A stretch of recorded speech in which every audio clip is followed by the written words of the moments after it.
యెరూషలేమంత సౌందర్యవంతముగాను రెక్కములు ఎత్తిన సైన్యము వలె భయము పుట్టించుదాం. ప్రార్థన చేస్తాం. పరిశుద్ధుడైన తండ్రి, ప్రేమ కలిగిన దేవ, ఈ ఘనమైన నామాన్ని బట్టి మీకు వందనాలు చెల్లిస్తున్నాను తండ్రి. ఈ ఉదయకాల సమయంలో మరొకసారి మీ పాదాల దగ్గరికి వస్తున్నాను తండ్రి. నిష్ప్రయోజకమైన నన్ను మీ నోటు బోరుగా వాడుకోమని యేసయ్య నామంలో ప్రార్థిస్తున్నాను తండ్రి. ఆమేన్. నా సఖి నీవు తిర్షాపట్నం వలె సుందరమైన దాని. ఈ తిర్షాపట్నం ని యెహోషువ జయించినట్ల రాజుల్లో ఈయన కూడా ఒక రాజు ఇక్కడ ఈ పట్టణంలో ఉన్నాడు. యెహోషువ ఎంతమంది రాజులు జయించాడండి?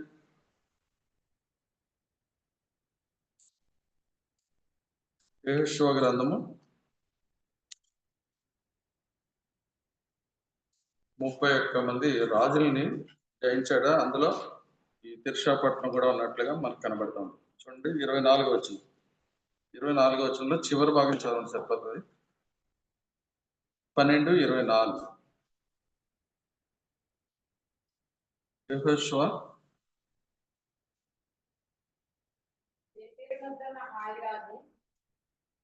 ఎన్ని చదవట్లేమ్మా? చివరి రాజు పేరు తిర్షా రాజు. ఆ రాజులందరి సంఖ్య 31. యెహోషువ ఇంతమంది రాజులతోటి యుద్ధం చేసి జయం పొందడానికి కారణం ఏంటంటే ఆయన దేవుణ్ణి ఆధారం చేసుకున్నాడు. దేవుణ్ణి ఆధారం చేసుకున్నాడు కనుకనే ఇంతమంది రాజుల్ని జయించాడు. ఈ తిర్షా గురించి వాక్యం మనం చూసినట్లయితే రాజుల గ్రంథంలో ఎక్కువ సార్లు మనకి మాట కనపడుతూ ఉంటుంది. ఎందుకంటే ఈ పట్టణం చాలా సుందరమైనది కనుక రాజులు అక్కడికి వెళ్ళి విశ్రాంతి తీసుకునేవారు. అది సుందరంగా ఉండటాన్ని బట్టి అక్కడ చాలా నెమ్మదిగా ప్రశాంతంగా ఉంటది కనుక అక్కడికి వెళ్ళి నెమ్మది పొందుతూ ఉండేవారు. ఎలాంటి నెమ్మది పొందారంటే శరీర సంబంధమైన నెమ్మదే కానీ ఆత్మ సంబంధమైన నెమ్మది కాదు. కనుక ఇక్కడికి వెళ్ళిన రాజుల్లో కొంతమంది గురించి మనం చూసినట్లయితే చూడండి, మొదటి రాజుల గ్రంథము 14వ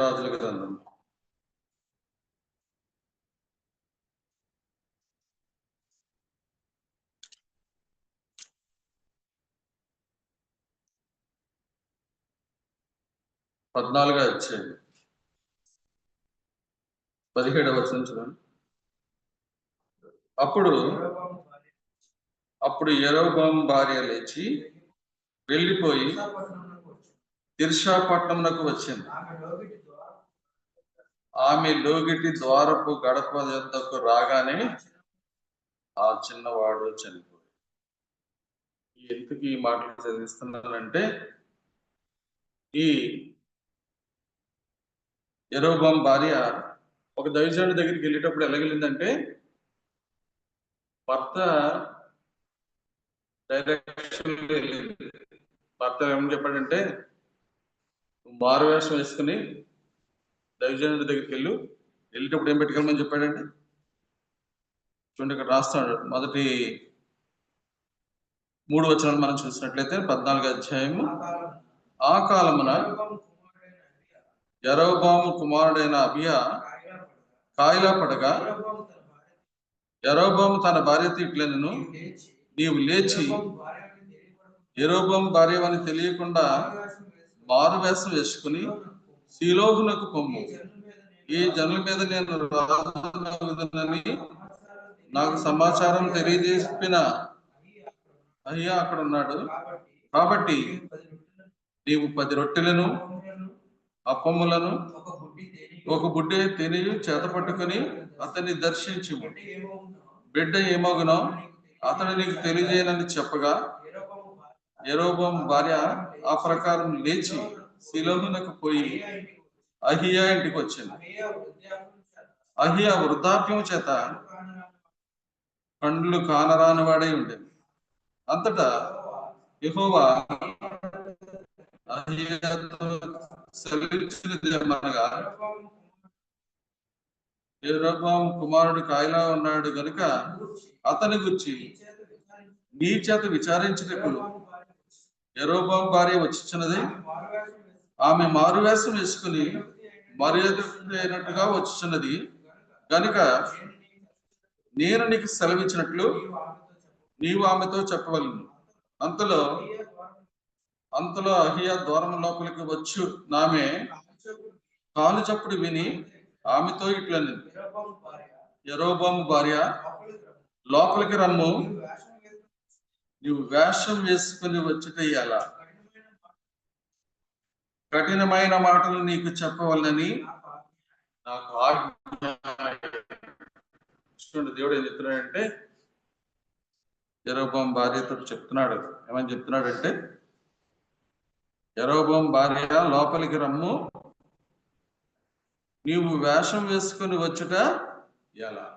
అంటే మనం ఎలా ఉండాలంటే, దేవుని ఇంటికి వస్తున్నప్పుడు వాక్యం ద్వారా కడగబడాలన్న మనస్తత్వం రావాలి. అంతేకాని నా వేషం ఎవరికి తెలియకుండా ఉండాలనుకుంటే కుదరదు. దేవుడు ఎప్పుడు కూడా ఏం చేస్తున్నాడు, నరుని వేషము చూడడు అని చెప్పి వాక్యంలో ఉంది. వాక్యంలో ఏమని ఉంటుందంటే, చూడండి గలతీయులకు రాసిన పత్రికలు అనుకుంటాను ఈ మాట రాయబడి ఉంటుంది.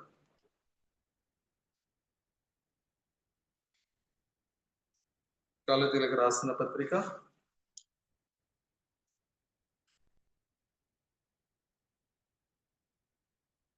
2వ అధ్యాయము 5-6 వచనం చదవండి. సువార్త సత్యము మీ మధ్య నిలిచినట్లు మేము వారికి ఒక్క గడి అయినను లోబడుటకు ఒప్పుకొనలేదు. ఎన్నికైన వారిగా ఎంచబడిన వారి యొద్ద నేనేమీ నేర్చుకొనలేదు.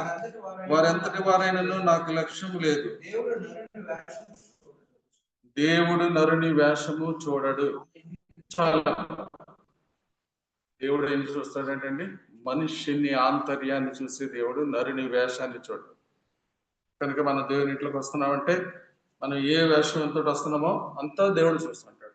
దేవుడికి పలానా ఆయన ఇలాగండి, పలానా ఆవిడ ఇలాగండి అని నేనేమి మీరేమి మనం ఎవరు చెప్పక్కర్లేదు. మనందరి గురించి ఆయనకి బాగా తెలుసు. కనుక నేను యోహాను సువార్తలో చెప్తూ ఉంటాడు, చూడండి ఆయన ఏంటి, ఆయనకి ఏం తెలుసు అని చెప్పేసి ఇక్కడ రాయబడి ఉంటుందంటే,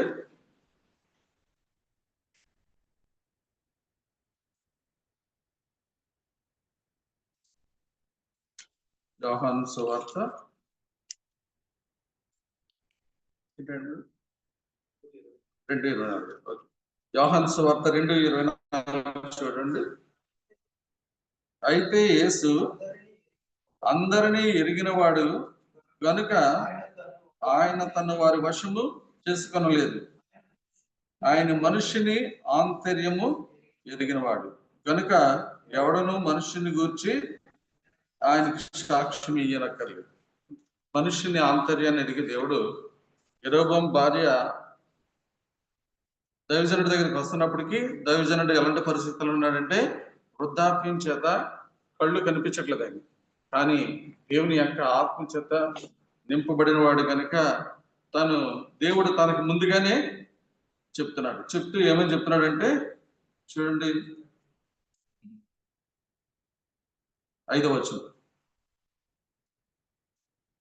14:5 మొదటి రాజుల గ్రంథము 14:5. అంతటా యెహోవా అహియాతో సెలవిచ్చినదేమనగా, యరొబాము కుమారుడి కాయలా ఉన్నాడు గనుక అతని గురించి నీ చేత విచారించుటకై యరొబాము భార్య వచ్చుచున్నది, ఆమె మారువేషం వేసుకుని మర్యాద అయినట్టుగా వచ్చుచున్నది గనుక నేను నీకు సెలవిచ్చినట్లుగా నీవు ఆమెతో చెప్పవలను. అంతలో అహియా ద్వారం లోపలికి వచ్చు నామెను కాలు చప్పుడు విని ఆమెతో ఇట్లనెను, యరొబాము భార్య లోపలికి రమ్ము, నీ వేషం వేసుకుని వచ్చితే ఎలా, కఠినమైన మాటలు నీకు చెప్పవలనని నాకు ఆజ్ఞ. చూసినట్లయితే ప్రవక్త చెప్తున్నాడు, నువ్వు వేషం వేసుకుని ఎందుకు వస్తున్నావు? ఆల్రెడీ ఒకసారి నీ భర్తను నేను క్షమించాను. నీ భర్త నాకు విరోధంగా పాపం చేస్తున్నప్పుడు నేనేం చేశాను, అతన్ని క్షమించాను. అతడు చెయ్యి ఎండిపోతే మరలా నేను బాగు చేశాను, అయినా కూడా బుద్ధి మార్చుకోలేదు అతడు అని చెప్పేసి ఎంతో కఠినంగా మరి ఈ మాటలు చెప్పవలసి వస్తుందని చెప్పేసి చెప్తున్నాడు. చూడండి, ఇక్కడ ప్రారంభ జీవితంలో మనం చూసినట్లయితే యరొబాము ఏం చేస్తున్నాడంటే బలిపీఠం దగ్గరికి వెళ్ళిపోయి ప్రవక్తనే కొట్టడానికి చేయుతాడు. చూడండి ఈ 13వ అధ్యాయంలో మనం చూసినట్లయితే 13వ అధ్యాయం చదువు.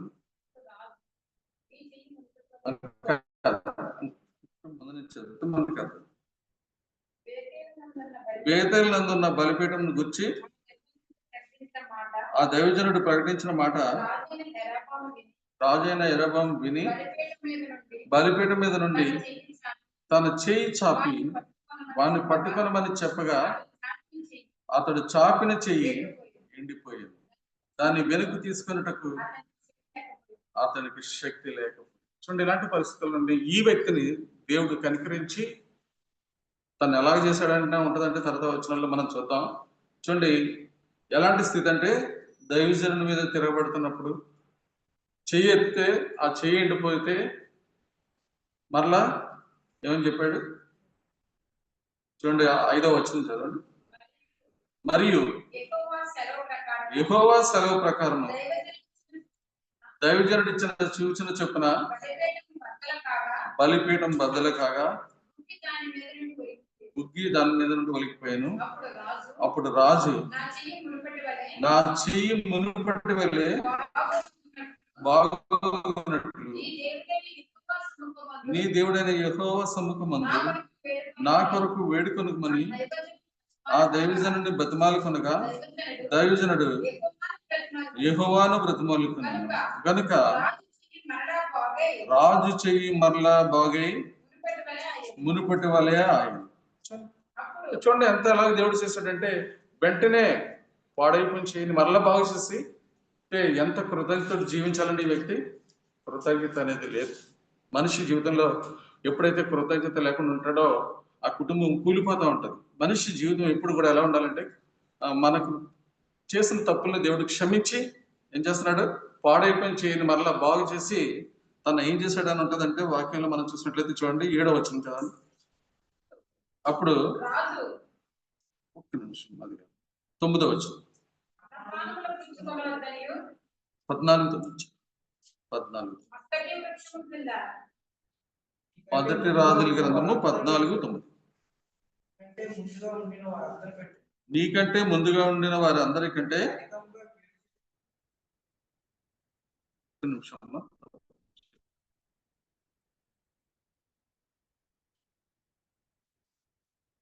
7వ వచనం నీవు వెళ్ళి యెరొబెయాముతో చెప్పవలసినది ఏమనగా ఇశ్రాయేలు దేవుడైన యెహోవా ఈ ప్రకారం సెలవిచ్చున్నాడు. నేను నిన్ను జనులలో నుండి తీసి హెచ్చింపజేసి ఇశ్రాయేలు వారను నా జనుల మీద నిన్ను అధికారినిగా నియమించి దావీదు సంతతి వారి యొద్ద నుండి రాజ్యమును తీసి చూడండి దేవుడు ఈ యెరొబెయాముని దేవుడు ఎలాగ ప్రేమించాడో చూస్తున్నాం. తను ఏం చేశాడంటండి నేను నిన్ను జనుల్లో నుండి తీసి హెచ్చింపజేసి. యెరొబెయాముని దేవుడు హెచ్చింపజేశాడు. ఇశ్రాయేలు వారిని నా జనుల మీద నిన్ను నేను అధికారినిగా చేశాను. దావీదు సంతతి వారి యొద్ద నుండి రాజ్యం తీసి నీకు ఇచ్చాను. అయినప్పటికీ నీ బుద్ధి మారలేదు. చాలా మంది జీవితాలు ఎలా ఉంటాయంటే దేవుడు చేసిన మేళ్ళు అనుభవిస్తూ కూడా కృతజ్ఞత లేని జీవితాలు కలిగి ఉన్నట్లయితే దేవునికి మాత్రం కూడా సంతోషం ఉంది. యెరొబెయాముకి దేవుడు ఇన్ని మేళ్లు చేస్తున్నప్పటికీ యెరొబెయాము ఎలా ఉన్నాడంటే దైవజనుడి దగ్గరికి భార్యను ఎలా పంపిస్తున్నాడండి మారు వేషం వేసుకుని వెళ్ళమని చెప్తున్నాడు. ఏంటి ఎందుకు వేసుకోవాలి మారు వేషం ఎందుకు వేసుకోవాలి? మామూలుగా వెళ్ళి అడగచ్చు కదా, ఎందుకు ఎలాగ చేస్తున్నాడు చెప్పండి.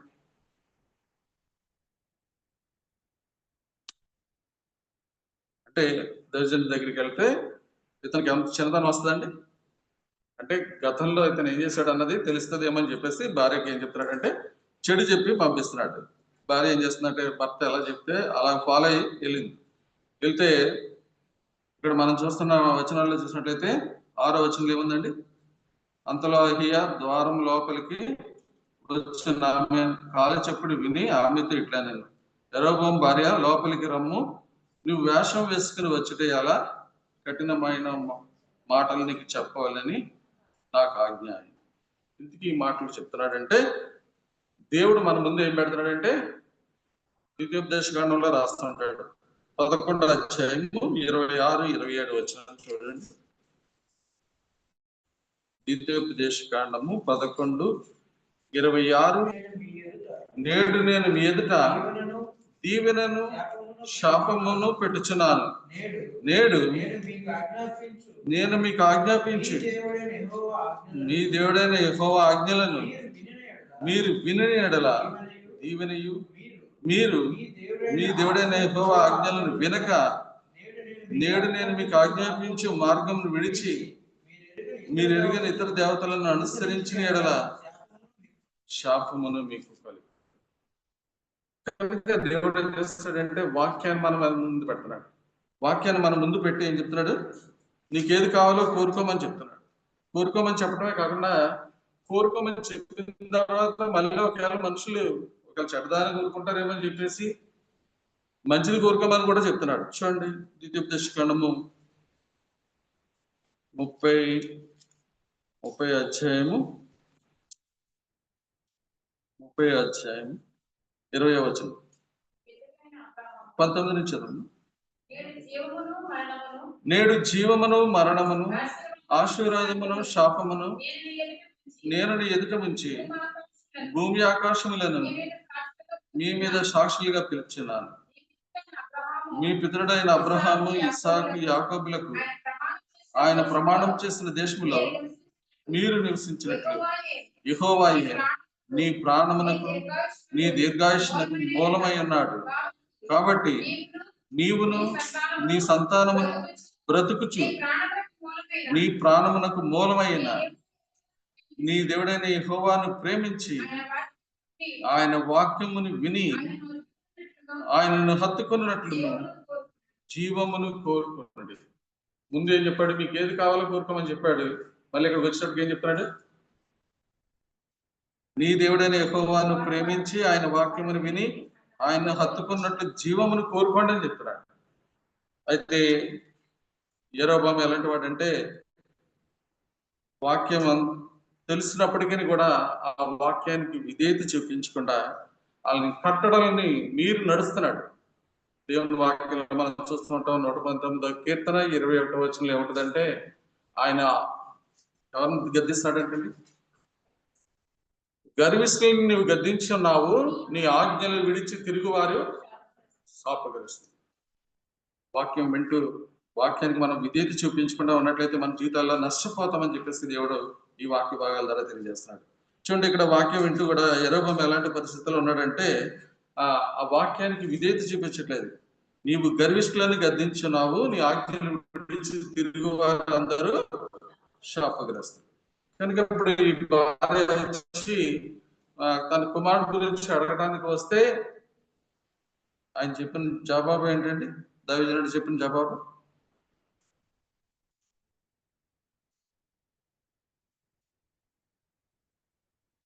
17వ వచనంలో మనం చూస్తుంటున్నాం. ఇక్కడ చెప్తాడు, 13వ వచనం,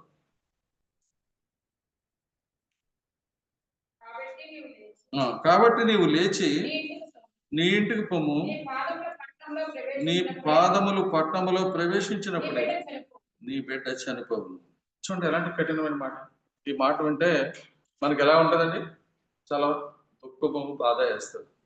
కనుక మనం దేవుని ఇంటికి వస్తున్నప్పుడు, దేవుని వాక్యం వింటున్నప్పుడు ఆ వాక్యానికి మనం భయపడే మనసుతోటి ఉండాలి. మనం ఎవరి దగ్గరికి వెళ్తున్నాం, దేవుని దగ్గరికి వెళ్తున్నాం, దేవుని వాక్యం వింటున్నాం, ఆ వాక్యానుసారంగా మనం నడుచుకోకపోతే మనకి ఆశీర్వాదం ఉండదు. కనుక మన వాక్యానికి భయపడాలన్న మనసు మనలోనికి రావాలి. ఎవరైతే వాక్యానికి భయపడదంటారో వాళ్ళ జీవితాల్లో నెమ్మదిని చూస్తూ ఉంటాం. కనుకనే ఈ తిర్సా పట్టణంలో ఉండే రాజులందరూ కూడా ఎలాంటి పరిస్థితులు ఉన్నారంటే కుట్ర, కుళ్ళు, కుతంత్రాలతోటే ఉన్నారు. చూడండి, ఒక రాజు దగ్గరికి ఇంకో రాజు వెళ్తానంటే ఆ రాజుని వెళ్ళడానికి లేకుండా ఇంకో పట్టణం కట్టిస్తాడంటే. ఇక్కడ చూడండి, ఇదే అధ్యాయంలో 15వ అధ్యాయము 16-17 వచనం చదండి. వారు బ్రతికిన దినములన్నిటిను ఆశాకును ఇశ్రాయేలు రాజైన బయోషకును యుద్ధములు జరుగుచుండెను. ఇశ్రాయేలు రాజైన బయోష యూదావారికి విరోధేయుండి యూదారాజైన ఆశ యుద్ధ నుండి ఎవరునూ రాకుండా అతని యొద్దకు ఎవరునూ పోకుండా రామాపట్నము కట్టించాను. కాబట్టి ఆశ యెహోవా మందిరపు ఖజానాలోని రాజనగరి యొక్క ఖజానాలోను శేషించిన వెండి అంతయు బంగారం అంతయు తీసి తన సేవకుల చేతికి అప్పగించి హెజ్యోనునకు పుట్టిన ఎబ్రిమోను కుమారుడును దమస్కంలో నివాసం చేయొచ్చు అరామునకు రాజు అయిన బెన్హదదుకు పంపి మనవి చేసినదేమనగా, నీ తండ్రికి నా తండ్రికి సంధి కలిగి ఉన్నట్టు నీకును నాకు కలిగి ఉండవలను గనుక వెండి బంగారం నీకు కానుకగా పంపించినాను. నీవు వచ్చి ఇశ్రాయేలు రాజైన బయోష నా యొద్ద నుండి తిరిగిపోనట్లు నీకును అతన్ని కలిగిన నిబంధన తప్పింపవలను. కాబట్టి బెన్హదదు రాజైన ఆశ చెప్పిన మాటకు సమ్మతించి తన సైన్యము అధిపతులను ఇశ్రాయేలు పట్టణం మీదకి పంపి ఈయన్ను దానును అబేల్మెతకామును కిన్నెరెతును నఫ్తాలి దేశమును పట్టుకొని కొల్లబెట్టను. అది బయోషకును కాగా రామా పట్టణము కట్టుట మాని తిర్షాకు పోయి నివాసము చేసి. చూసినట్లయితే ఈ పట్టణంలో వెళ్ళిపోయి ఉన్న రాజులందరూ కూడా ఎలాంటి వారంటే వాక్యానికి భయపడకుండా, వాక్యానికి విధేయత చూపించకుండా ఉన్నవాళ్ళే. కనుక ఇక్కడ ఈ రాజు గురించి ఇక్కడ చూస్తుంటాం. 33వ వచనంలో చూడండి. యోధా రాజు అయిన ఆశా ఏలుబడిలో 3వ సంవత్సరం మందు అహియా కుమారుడైన బయోష తిర్షా యందు ఇశ్రాయేలు వారందరినీ ఏలనారు నుంచి 24 సంవత్సరాలు ఏలిండు. ఇతడు యెహోవా దృష్టికి కీడు చేసి యెరొబోము దేని చేత ఇశ్రాయేలు వారి పాపం చేయటకు కారకుడైన దాని అంతటిని అనుసరించి ప్రవర్తించింది. చూడండి, ఈ వ్యక్తి ఎలాంటి పరిస్థితుల్లో ఉన్నాడో ఇక్కడ మనం చూస్తున్నాం. ఈ వ్యక్తిని కూడా దేవుడు ఎలాంటి పరిస్థితుల నుంచి పైకి తీసుకొచ్చాడు ఇక్కడ రాస్తున్నాడు. 16వ అధ్యాయం 1-2 వచనం చూడండి. యెహోవాకు హనానీ కుమారుడైన యెహోవా ప్రత్యక్షమై బయోషను గురించి ఇలాగ సెలవిచ్చాను, నేను నిన్ను మంటిలో నుండి తీసి హెచ్చింపజేసి ఇశ్రాయేలు వారిని నా జనుల మీద నీ అధికారినిగా చేసి తిని, అయినను యెరొబోము ప్రవర్తించిన ప్రకారం నీవు ప్రవర్తించు ఇశ్రాయేలు వారు నా జనులు పాపం చేయటకు కారకుడు అయితే వారి పాపముల చేత నాకు పాపం పుట్టించి ఉన్నావు. కాబట్టి బయోష సంతతి వారిని అతని కుటుంబీకులను ధ్వంసం చేసి, చూడండి దేవుడు ఏం చేస్తాడంటే సమూహంలో ధ్వంసం చేస్తాడు. ఇంకా ఇవన్నీ కూడా చూసినట్లయితే ఈ రాజులు ఎలాంటి వారంటే వాక్యానికి భయం లేకుండా జీవించారు. వారి జీవితాల వలన దేవునికి ఎక్కడ కూడా మహిమ కలగలేదు. ఒక్కొక్క రాజు అయితే వాళ్ళు ఇంకొకరి మీద కుట్ర చేసి ఈ జిమ్రి అనే వ్యక్తి ఏం చేస్తాడంటే అతన్ని కూడా రాజుగా చేస్తే వీడు కూడా చెడు హృదయంతో ఎలా ఉండిపోయాడంటే ఎన్ని రోజులు చేశాడంటే 7 రోజులు చేసి అధికారాన్ని పోగొట్టుకున్నాడు. 17వ వచనం ఇవన్నీ చదవడానికి మరి మీరు ఇంటికి వెళ్ళిపోయిన తర్వాత చదువుకోండి. 16వ అధ్యాయము 15వ అధ్యాయము ఈ చదివితే మనకి అర్థమవుతూ ఉంటుంది. 15వ వచనం చదవండి. 16 యోధారాజు అయిన ఆశా ఏలుబడి 27వ సంవత్సరం జిమ్రి ఎన్ని సంవత్సరాలు వెళ్ళాడంటే 7 రోజులు వెళ్ళాడంటే, అంటే ఇంత వాక్యానికి భయం లేకుండా జీవించిన జీవితాలు మటు వెళ్ళి దేవుడు ఒక మంచి పట్టణంలో ఉంటే కాదు, మంచి పట్టణంలో ఉండటం వల్ల మనకి పేరు రాదు, కానీ మన జీవితం వాక్యానికి భయపడి జీవించినప్పుడే దాని వలన దేవుడు ఏం చేస్తాడంటే వాళ్ళని ఆశీర్వదిస్తుంటాడు. ఇక్కడ మనం ఇక్కడ వీళ్ళతోటి సహవాసం చేసాడు ఎవరంటే ఆశ. చూడండి 23వ వచనం 15-23 చదవండి. ఆశ చేసిన ఇతర కార్యములను గూర్చి, అతని బలవంతుడిని గూర్చి, అతను చేసిన సమస్తను గూర్చి, అతను కట్టించిన పట్టణం గూర్చి యూదా రాజుల వృత్తాంతముల గ్రంథమందు రాయబడింది. అతడు వృద్ధుడైన తర్వాత అతని పాదముల యందు రోగము పుట్టెను. అంతటా నిద్రించి దావీదు పురంలో ఇవన్నీ ఎందుకు చదివిస్తానంటే, ఈ వృద్ధాప్యంలో ఏమొచ్చిందంటే ఈయనకి పాదముల్లో రోగం వచ్చిందంట. వస్తే ఈ వీళ్ళకి ఈ ఏలులోకి వెళ్ళిపోయిన వాళ్ళు బాగా ఉన్నతమైన స్థితిలోకి వెళ్ళిపోయిన తర్వాత ఈ ఆశ కూడా ఏం చేశాడంటే, చూడండి ఇక్కడ రాస్తుంటాడు, దినవృత్తాంతాల గ్రంథంలో రాస్తుంటాడు. ఒక మాట చదువుతాం. ఈ రాజుకి పాదాల్లో జబ్బు పుడితే ఎన్ని సంవత్సరాలు అండి? 39వ సంవత్సరం జబ్బు పుట్టిందంట. 41వ సంవత్సరంలో ఇతడు చనిపోయాడు. ఇతడు చాలా డబ్బు సంపాదించాడు కనుక ఈ డబ్బుని బట్టి ఇతనికి ఏమొచ్చిందంటే, డబ్బును ఆధారం చేసుకుంటూ జీవిస్తూ ఉన్నాడు కానీ దేవుని ఆధారం చేసుకుంటూ జీవితం గడపలేదు. చూడండి 16 2వ దినవృత్తాంతాల గ్రంథము 16వ అధ్యాయము 12, 13, 14 వచ్చిన చదవండి. 2వ దినవృత్తాంతాల గ్రంథము 16, 12. ఆశ తన ఏలుబడి యందు 39వ సంవత్సరమున పాదముల్లో జబ్బు పుట్టి తాను బహుబాధపడినను దాని విషయంలో దాని యొద్ద అతడు యెహోవా యొద్ద విచారణ చేయక వైద్యులను పట్టుకున్నాడు. ఆశ తన పితరులతో కూడా నిద్రించి 41వ సంవత్సరమున మృతునందగా అత్తరు పనివారి చేత సిద్ధము చేయబడిన సుగంధ వర్గములతోనూ పరిమళ ద్రవ్యములతోనూ నిండిన పడక మీద జనులతను ఉంచి అతని నిమిత్తము బహు విస్తారమైన గంధవర్గములను దహించి దావీదు పట్టణమందు అతడు తన కొరకై తొలిపించుకున్న సమాధి అందుకు ఇతను ఏం చేశాడండి? బతికొండగానే సమాధి కట్టించేసుకున్నాడు. ఆ సమాధిలో ఎలా డేట్లు పెట్టాలో కూడా చెప్తున్నాడు. చూసారండి, డబ్బు ఏం చేస్తుందంటే మనిషిని దేవుని మీద ఆధారపడకుండా చేసేస్తుంది. ఒకప్పుడు ఏమి లేని పరిస్థితిలో ఆశ తన జీవితాన్ని ఎలా ప్రారంభించాడంటే వాక్యంలో రాయబడి ఉంటది. చూడండి,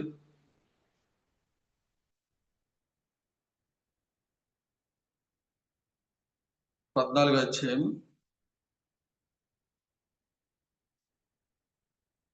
1 నుంచి చూడండి, 2వ వచనం చూడండి. ఆశ తన దేవుడైన యెహోవా దృష్టికి అనుకూలముగాను యథార్థముగాను నడిచింది. అప్పుడు ప్రారంభ దశ ఎలా ఉన్నదంటే దేవునికి అనుకూలంగాను యథార్థంగా నడిచాడు. కానీ ముగింపు జీవితంలో చూసినట్లయితే అతడు ఎలా ఉన్నాడంటే వాక్యానికి విరోధంగా జీవించాడు. దేవుని ఆధారం చేసుకునేటట్లుగా లేడు. చూడండి, అతడు దేవుని మీద ఆధారపడినంత సేపు ఈ దేశం ఎలాగ ఉందని చెప్పి రాయబడి ఉంటదంటే 6వ వచనం. ఆ సంవత్సరంలో అతనికి యుద్ధములు లేకపోవడం చేత దేశంలో నెమ్మది కలిగి ఉండను.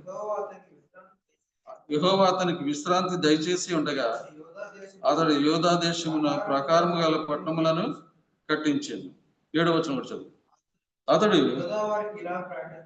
యోధా వారికి ఇలాగ ప్రకటన చేశాను, మన దేవుడైన యెహోవాను మనం ఆశ్రయించినందున మన చుట్టూరు నెమ్మది కలుగజేసి. దేవుడు ఆశ్రయించినంత సేపు తనకి ఏం చేశాడంటే దేవుడు చుట్టూ నెమ్మది ఇచ్చాడు. ఎప్పుడైతే దేవుడిని ఆశ్రయించడం మానేశాడో దేవుడు అతనికి ఏం చేశాడంటే ఒక చిన్న జబ్బు పెట్టాడు. ఈ జబ్బులోనే నా వైపు చూస్తాడేమని చెప్పి.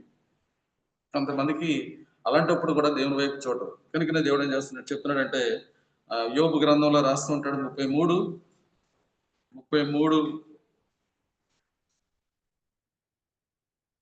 నుంచి మనం చూసినట్లయితే 14 నుంచి చూసినట్లయితే, దేవుడు ఒక్క మారే పలుకును 2 మార్లు పలుకును, అయితే మనుషులు అది కనిపెట్టరు. మంచం మీద కొనుక్కు సమయమున గాఢ నిద్ర పట్టినప్పుడు కలలో రాత్రి కలుగు స్వప్నములో నరులు గర్విష్ఠులు కాకుండా చేయనట్లు తాము తలచిన కార్యము వారు మానుకొన చేయనట్లు బోధకు పోకుండా వారిని కాపాడినట్లు కత్తి వల్ల నశింపకుండా వారి ప్రాణము తప్పించినట్లు ఆయన వారి చెవులను తెరవజేయను, వారి కొరకు ఉపదేశం సిద్ధపరచును. వ్యాధి చేత మంచం ఎక్కుట వలనను ఒకని ఎముకలలో ఎడతగని నొప్పులు కలగటం వలనను వాడు శిక్షణము చూసినట్లయితే వ్యాధి చేత మంచం ఎక్కినప్పుడు కూడా తను ఏమి కూడా దేవుణ్ణి అడగట్లేదు, ముందుగా సిద్ధపరచుకున్నాడు. సుగంధ ద్రవ్యాలతో నేను చచ్చిపోతే మాత్రం నన్ను నిలబెట్టాలి, ఈ సమాధిలో మంచి సుగంధ ద్రవ్యాలు రావాలన్నట్టుగా అన్ని తయారు చేసి పెట్టుకున్నాడు. చూసారా, ఆ చివరి టైంలో కూడా అతనికి ఏం రాలేదంటే ప్రార్థన చేసే మనసు రాలేదు. కనుకనే ఆత్మ చెప్పుచున్న మాటలు చెవి గలవాడు వినును కాక. అంటే చెవులు మనకు ఉన్నాయా లేదండి? ఉన్నాయి. కానీ మన చెవులు ఎలాంటివో ఒకసారి మనం పరిశీలన చేసుకోవాలి. ఇక్కడ చెప్తున్నాడు సామెతల గ్రంథంలో 20:12 వచనం చదవండి. వినగల చెవి, చూడగల కన్ను, ఈ రెండు యెహోవా కలుగు చేసినవి. ఏంటంటే వినగల చెవి, ఒక చెవి గురించి చెప్తున్నాడు, ఒకటి చూడగల కన్ను. ఈ వాక్యం వింటున్నప్పుడు ఎవరైతే ఈ చెవులు ఈ కళ్ళు దేవుని వాక్యానికి అప్పగిస్తారో వాటి జీవితాలు ఎలా ఉంటాయంటే, యెహోషువ గురించి మనం చదువుకున్నాం ఇందాక. యెహోషువ ఎలా ఉన్నాడంటండి, ఎలా చేశాడని ఉంటుందంటే యెహోషువ గురించి చూడండి 15వ వచనం, 11-15లో ఏం చెప్తున్నాడు చూడండి. యెహోవా తన సేవకుడైన మోషేకు ఆజ్ఞాపించినట్లు మోషే యెహోషువకు ఆజ్ఞాపించాను. యెహోషువ అలాగనే చేశాను. యెహోవా మోషేకు ఆజ్ఞాపించినట్లు వాటన్నిటిలో ఒకటి అతడు చేయక విడవలేదు. వాక్యం వింటున్నప్పుడు మనం ఎలా ఉండాలంటే ఆ వాక్యాన్ని పట్టుకొని ఉండాలి. ఎప్పుడైతే ఆ వాక్యాన్ని పట్టుకొని ఉంటామో, మరి యెహోషువ ఎంతమంది రాజులను జయించాడండి? 31 మంది రాజులను జయించడానికి గల కారణం ఏంటంటే, ఏదో కొన్ని చేసి కొన్ని మానేసే వ్యక్తి కాదు. ఏం చేశాడంటే ఒక్కటి కూడా విడవకుండా చేశాడంట. ఆయన గురించి వాక్యంలో మనం చూస్తున్నాం. ఇంకో చోట ఏముంటుందంటే ఇందాక చదువుకున్నాం 35వ వచనంలో కూడా ఏముంటది, 8:35లో యెహోషువ సర్వ సమాజం ఎదుట మోషే ఆజ్ఞాపించిన వాటిలో చదువక విడిచిన మాట ఒకటి. కనుక దేవుని వాక్యం వింటున్నప్పుడు మనం ఎలా ఉండాలంటే ఈ వాక్యానికి భయపడే వారంగా ఉండాలి. ఎప్పుడైతే వాక్యానికి భయపడే వారంగా ఉంటామో ఆ వాక్యం మనల్ని ఏం చేస్తుంది, భద్రం చేస్తుంటది. ఏ వాక్యం అయితే భద్రం చేస్తుందో అదే వాక్యం ద్వారా దేవుడు ఏం చేస్తాడంట చెప్పండి.